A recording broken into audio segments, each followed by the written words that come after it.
Bismillahirrahmanirrahim. Assalamualaikum warahmatullahi wabarakatuh. Allahumma rahli sodari wa yassir li amri wahlul 'uqdatam min lisani yafqahu qawli. Raditu billahi rabbah wa bil islami dina wa bi muhammadiyya nabiyya wa rasulah.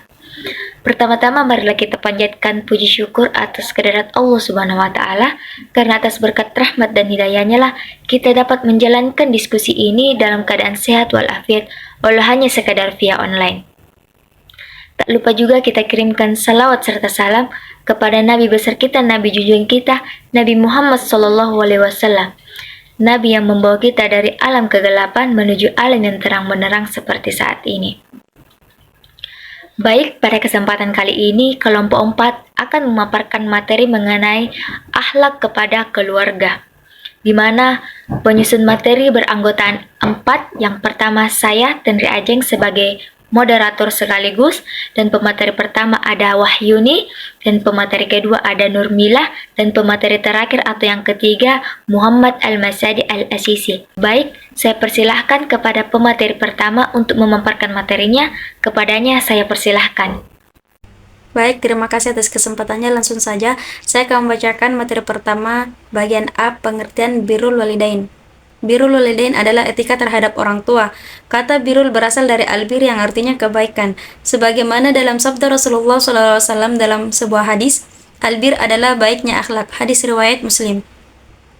Definisi birrul walidain. Singkatnya, definisi birrul walidain adalah kewajiban bagi anak untuk menunjukkan akhlak yang mulia kepada orang tua, seperti menuruti perintahnya selama masih dalam ranah baik dan tidak menyimpan, kemudian tidak menyanyiakan keberadaannya, serta mendoakan mereka. Tetapi jika keduanya atau salah satunya telah tiada, seorang anak bisa mendoakannya.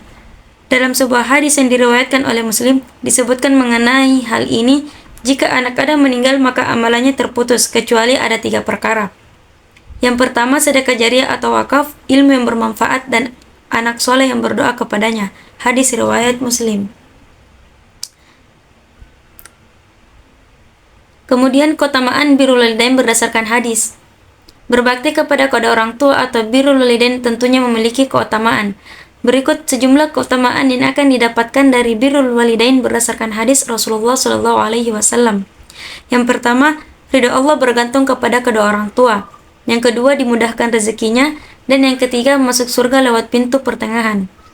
Salat birrul walidain merujuk pada sumber yang sama. Terdapat sebuah amalan salat sunnah, yaitu salat sunnah birrul walidain. Salat tersebut dikerjakan untuk memohon bagi kedua orang tua, baik yang masih hidup maupun yang sudah meninggal dunia.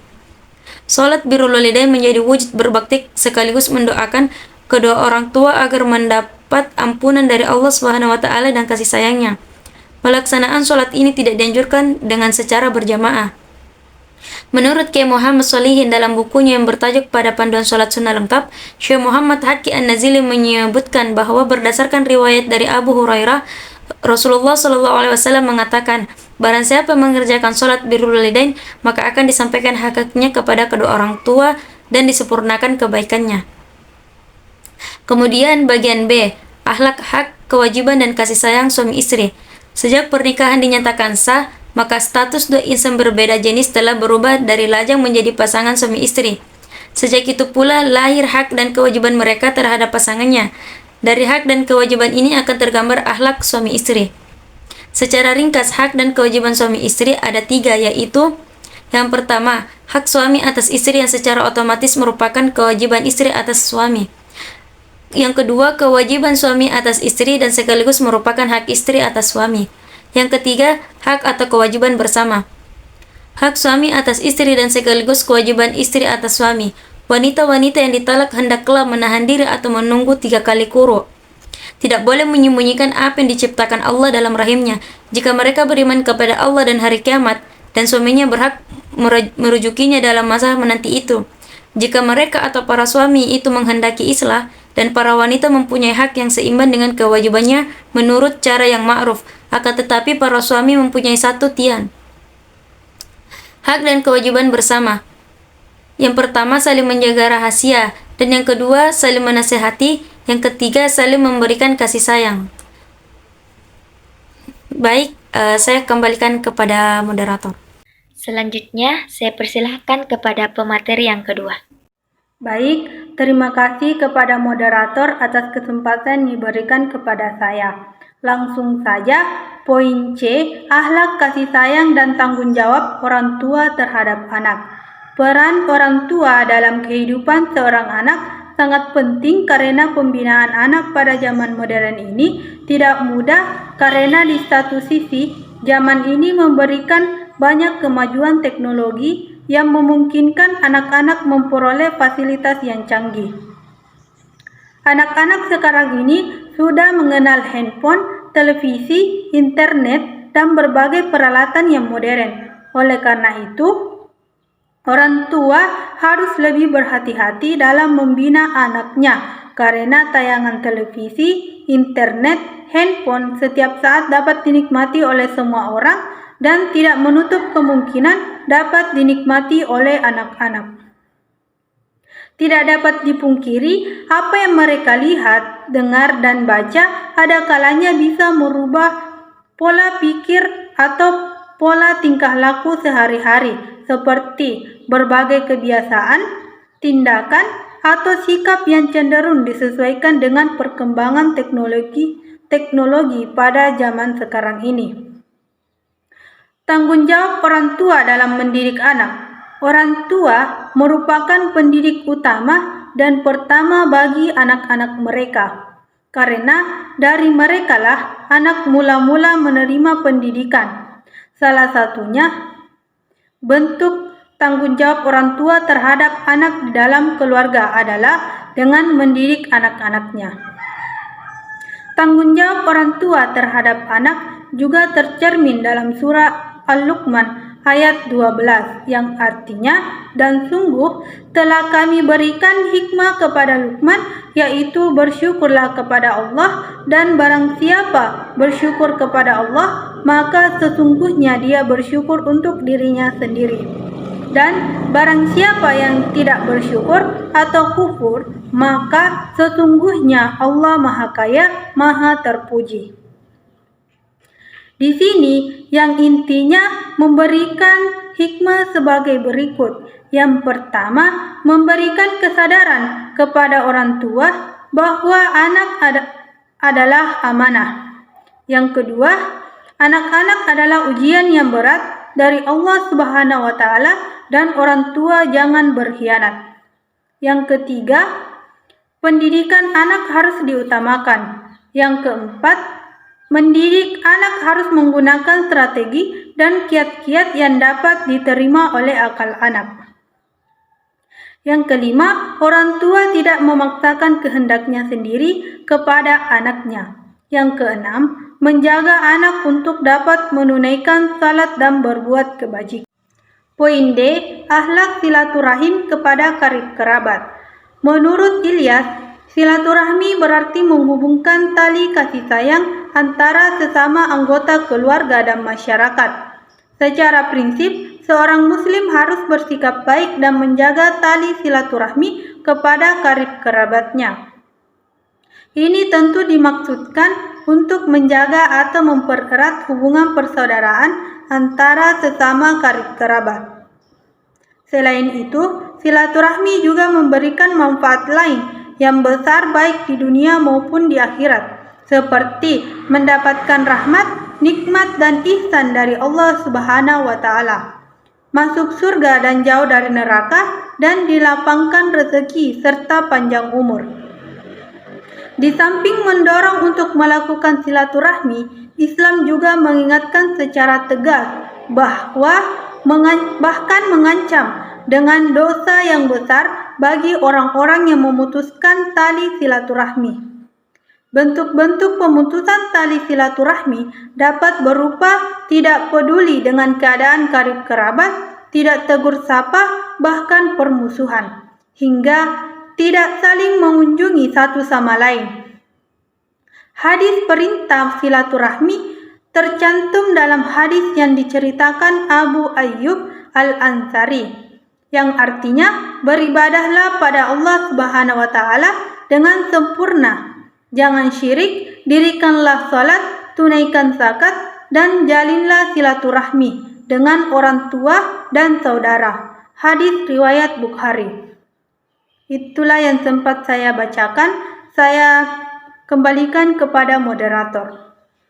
Selanjutnya, saya persilahkan kepada pemateri yang terakhir atau pemateri yang ketiga. Kepadanya saya persilahkan.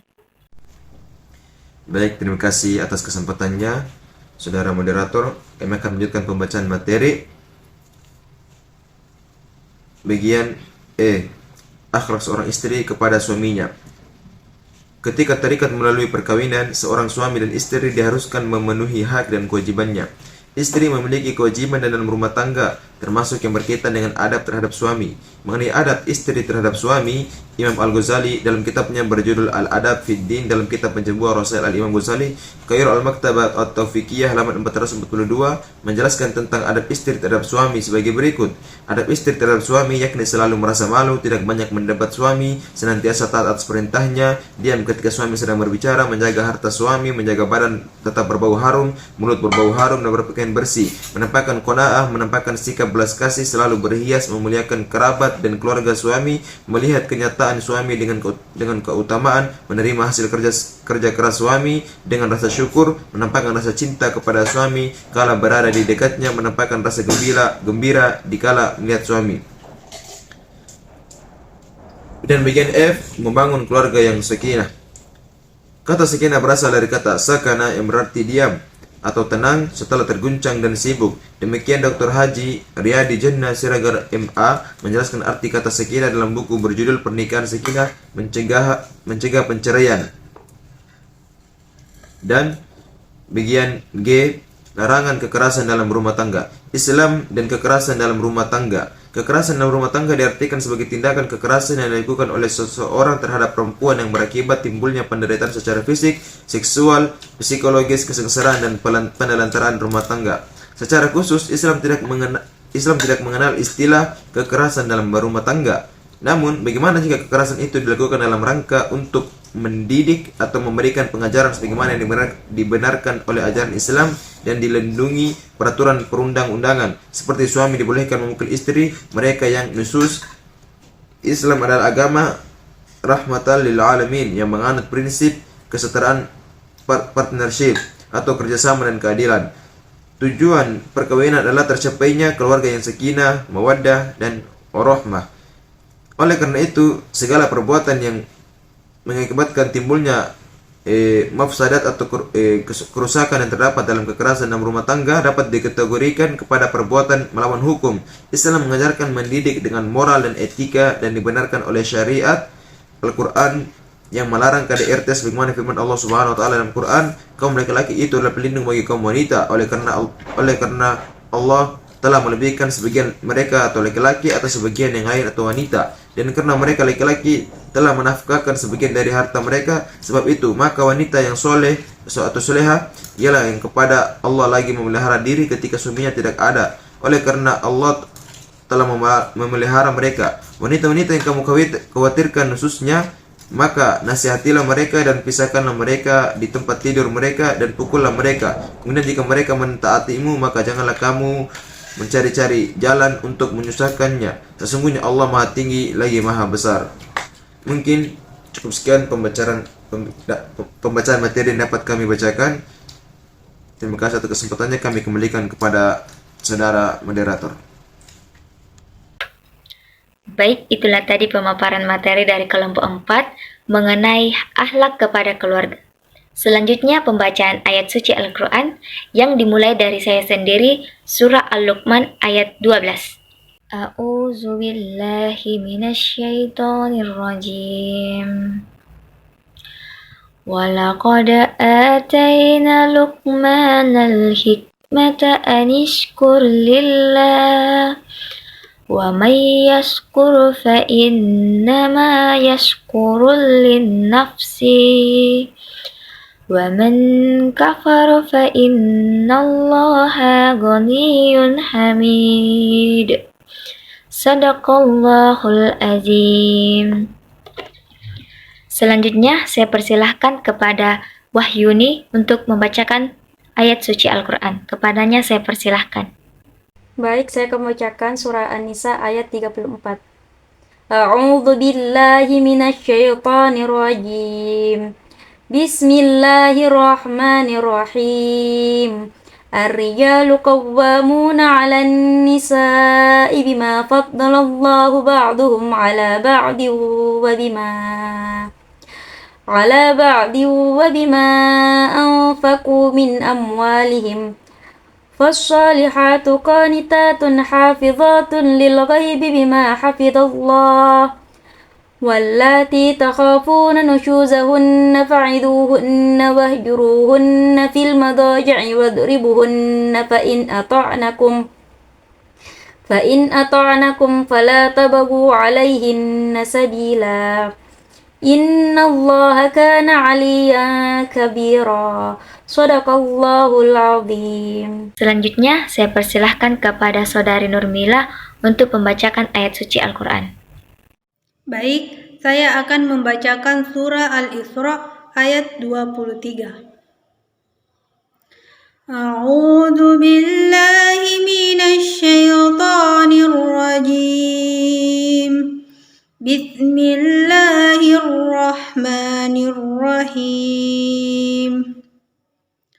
Wa qadha rabbuka alla ta'budu illa iyyahu wa bil walidaini ihsana.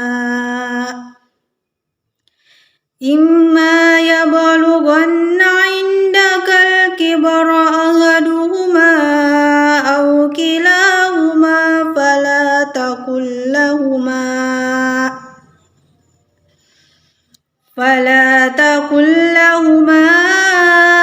uffin wa la tanharhuma wa qul lahuma qawlan karima.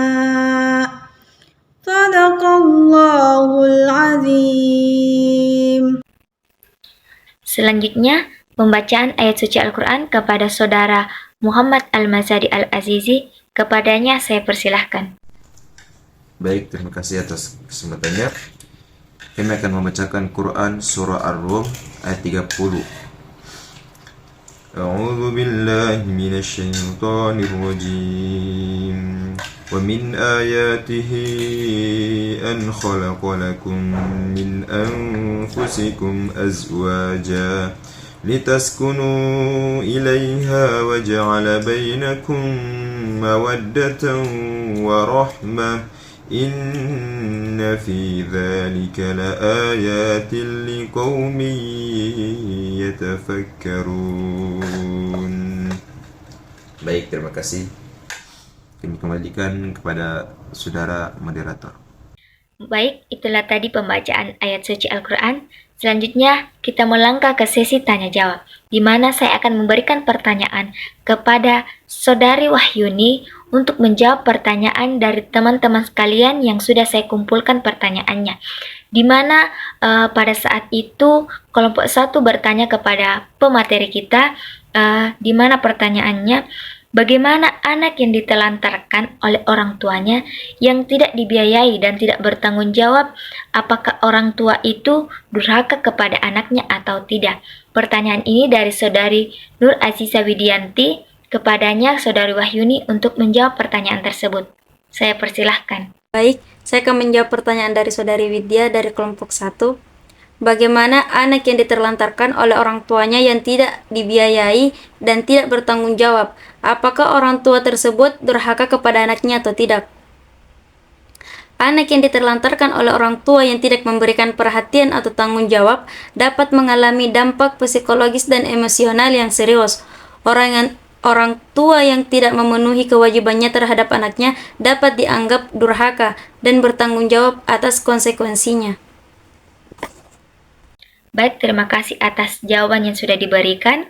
Selanjutnya, pertanyaan dari Saudari Maulidiana dari kelompok 4. Pertanyaannya, bagaimana jika seorang suami berbohong mengenai tentang makanan istri, disuruh mencicipinya dan mengatakan enak padahal masakannya tidak enak? Kepada Saudari Nur Wahyuni untuk menjawab pertanyaan tersebut. Saya persilahkan. Baik, saya akan menjawab pertanyaan dari Saudari Maulidiana dari kelompok 4. Bagaimana jika seorang suami berbohong mengenai tentang makanan istrinya yang disuruh mencicipinya dan mengatakan enak padahal masakannya tidak enak? Jika seorang suami berbohong kepada istrinya tentang masakan yang sebenarnya tidak enak, itu menciptakan ketidakjujuran dan ketidakadilan dalam hubungan pernikahan. Tindakan seperti ini tidak hanya merugikan istri secara langsung dengan memberikan harapan palsu tentang kualitas masakan yang sebenarnya, tetapi juga merusak kepercayaan dan komunikasi dalam hubungan mereka. Dalam situasi seperti ini, penting bagi suami untuk berkomunikasi secara jujur dengan istri tentang apa yang sebenarnya terjadi. Menyembunyikan kebenaran atau berbohong hanya akan memperburuk situasi. Suami dapat menyampaikan dengan baik bahwa meskipun masakan tidak sesuai dengan preferensinya, dia tetap menghargai usaha istri dan menyatakan bahwa mereka bisa mencari solusi bersama untuk meningkatkan kualitas masakan di masa depan.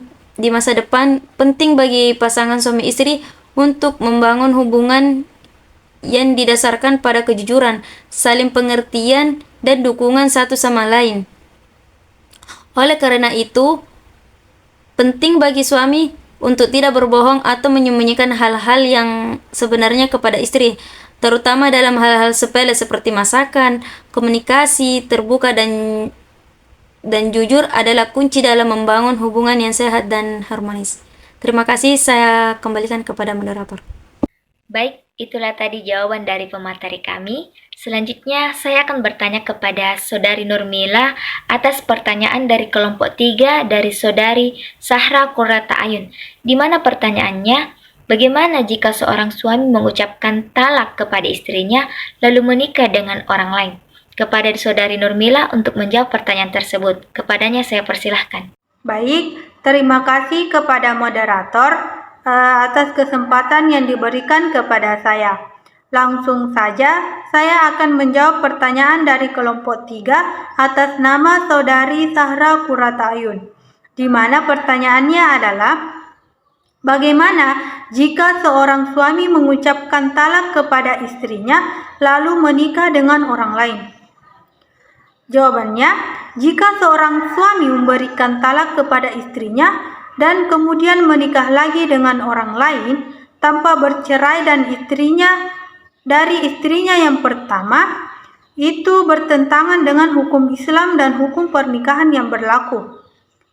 Dalam Islam, proses talak harus diikuti oleh masa iddah, periode tunggu di mana pasangan harus tetap bersama dan tidak boleh menikah dengan orang lain. Selama masa iddah, suami masih memiliki kesempatan untuk rujuk atau mengembalikan hubungan pernikahannya tanpa harus melakukan pernikahan yang baru. Jika suami tidak ingin menceraikan istri pertamanya, dia tidak boleh menikah lagi selama istri pertamanya masih dalam masa iddah. Tindakan suami yang menikah lagi tanpa menceraikan istri pertamanya dapat mengakibatkan konsekuensi serius, termasuk dianggap melanggar hukum agama dan hukum pernikahan, serta mengakibatkan ketidakadilan dan penderitaan bagi istri-istri yang terlibat. Oleh karena itu, sangat penting bagi suami untuk memahami kewajiban agama dan hukum pernikahan yang berlaku, serta memperlakukan semua istri dengan adil dan sesuai dengan ajaran Islam. Mungkin ini saja jawaban dari saya. Saya kembalikan kepada moderator. Baik, terima kasih atas jawabannya dari pemateri. Selanjutnya pertanyaan kedua dari kelompok 2 dari Saudari Eva Dwiyanti. Dan di mana pertanyaannya, bagaimana jika suami mentalak istrinya dan suami menikah lagi, tetapi tidak ingin juga menceraikan istrinya? Kepada Saudari Nurmila untuk menjawab pertanyaan tersebut. Kepadanya saya persilahkan. Baik, terima kasih kepada moderator atas kesempatan yang diberikan kepada saya. Langsung saja, saya akan menjawab pertanyaan dari kelompok 2 atas nama Saudari Eva Dwiyanti, di mana pertanyaannya adalah, bagaimana jika suami mentalak istrinya dan suami menikah lagi tetapi tidak ingin juga menceraikan istri pertamanya? Jawaban saya, jika seorang suami memberikan talak kepada istrinya dan kemudian menikah lagi tanpa berniat menceraikan istri pertamanya, ini menciptakan situasi kompleks dan tidak adil bagi semua pihak yang terlibat. Dalam Islam, proses talak memiliki prosedur yang ditetapkan, termasuk syarat-syarat tertentu dan periode tunggu atau masa iddah setelah diucapkannya talak. Selama masa iddah, pasangan masih dianggap suami istri dan suami memiliki kesempatan untuk rujuk kembali tanpa mengucapkan talak lagi. Jika talak sudah final dan masa iddah telah berakhir, barulah istri dianggap resmi bercerai dengan suaminya dan bebas untuk menikah lagi. Jika suami menikah lagi tanpa berniat menceraikan istri pertamanya, hal tersebut bertentangan dengan hukum Islam dan hukum pernikahan yang berlaku. Ini bisa menyebabkan ketidakadilan dan konflik serta penderitaan bagi istri dan anak-anak mereka. Oleh karena itu, sangat penting bagi suami untuk memahami kewajibannya dalam agama Islam dan memperlakukan semua istri dengan adil dan merata. Jika suami tidak ingin menceraikan istri pertamanya dan dia tidak boleh menikah lagi selama istri pertamanya masih dalam masa iddah. Komunikasi terbuka dan jujur antara suami dan istri adalah kunci dalam menyelesaikan masalah pernikahan dengan cara yang adil dan menghormati nilai-nilai agama serta norma sosial yang berlaku. Mungkin itu saja jawaban dari saya. Saya kembalikan kepada moderator. Baik, terima kasih atas jawaban yang sudah diberikan dari pemateri. Selanjutnya, saya akan melangkah bertanya kepada saudara Muhammad Al-Masadi Al-Asisi, di mana pertanyaan ini dari kelompok 5 dari saudara Muhammad Fauzi, di mana pertanyaannya, dalam MUI, suami beristri di atas 4 itu haram, dan sedangkan Nabi saja punya istri lebih dari 4. Dimohon untuk kepada saudari Muhammad Al-Masadi Al-Asisi untuk menjawab pertanyaan tersebut. Kepadanya saya persilahkan. Baik, terima kasih atas kesempatannya yang telah diberikan dari saudara moderator. Di sini kami akan menjawab pertanyaan dari kelompok 5, di mana pertanyaannya itu, mengapa dalam MUI suami beristri di atas 4 itu hukumnya haram, dan sedangkan Nabi saja atau Nabi SAW mempunyai istri melebihi 4. Maka jawabannya adalah, dalam Islam aturan tentang jumlah istri yang diperbolehkan bagi seorang suami adalah maksimal 4 istri, asalkan suami mampu memperlakukan suami istri dengan adil dan merata. Hal ini sesuai dengan ajaran Islam yang dijelaskan dalam Al-Quran. Meskipun Nabi Muhammad SAW memiliki lebih dari 4 istri pada masa hidupnya, hal ini tidak berarti bahwa aturan ini berlaku untuk semua atau kaum muslimin. Nabi Muhammad SAW memiliki keistimewaan dan izin khusus dari Allah Subhanahu wa Ta'ala untuk memiliki lebih dari 4 istri. Tetapi bagi umat Islam yang biasa, aturan tersebut tidak berlaku. Ketika MUI atau Majelis Ulama Indonesia menyatakan bahwa memiliki lebih dari 4 istri haram, hal itu berarti mereka menegaskan kembali aturan yang sudah dijelaskan dalam ajaran Islam. Aturan ini bertujuan untuk mencegah penyalahgunaan dan ketidakadilan dalam hubungan pernikahan, serta untuk menjaga keadilan dan kesejahteraan bagi semua pihak yang terlibat. Mungkin cukup sekian yang kami dapat jawab. Selebihnya kami kembalikan kepada saudara moderator. Baik, itulah tadi jawaban dari pertanyaan-pertanyaan dari teman-teman sekalian. Jadi, kesimpulan dari diskusi kita kali ini, akhlak dalam pernikahan yang harus dilakukan adalah prinsip pernikahan sebagai bagian dari amal ibadah yang niatnya untuk menegakkan keadilan.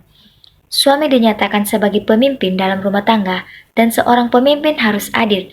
Adapun istri adalah ibu rumah tangga yang harus taat dan patuh kepada suami dalam kebenaran. Sebagai seorang anak, Wajib berbakti kepada kedua orang tua setelah takwa kepada Allah dan akhlak orang tua kepada anak, yaitu mengurus anak sejak lahir sesuai syariat Islam seperti mengazankan, memberikan nafkah, memberikan nama yang baik, dan sebagainya. Mereka juga harus memberikan kasih sayang. Ketika salah satu dari saudara kita menghadapi kesulitan, maka bantulah ia dengan menghiburnya dan memberikan nasihat yang baik sesuai dengan permasalahannya. Jika kita tidak mampu, maka kita akan beri dorongan, semangat, dan hibur ia supaya ia tidak larut dari masalahnya. Mungkin itu kesimpulan dari diskusi kita kali ini dalam materi akhlak kepada keluarga. Lebih dan kurangnya mohon dimaafkan. Billahi fisabilil haq fastabiqul khairat. Assalamualaikum warahmatullahi wabarakatuh. Dadah.